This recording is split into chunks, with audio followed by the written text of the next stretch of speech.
Ganito kasi yun, Senator Pia. Yan o. Diba? Kita mo. Ganyan. Partida, wala pa akong acting line yan ha. Oo.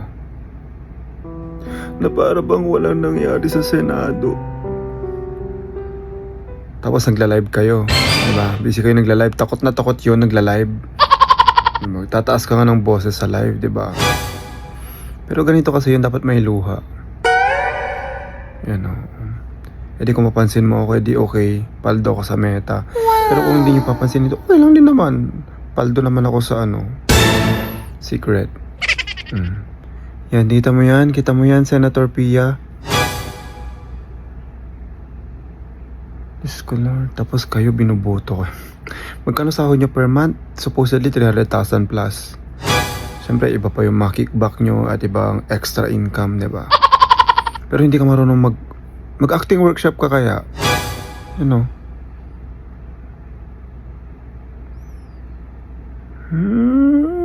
Ito. Tigilan mo ko, Pia Cayetano.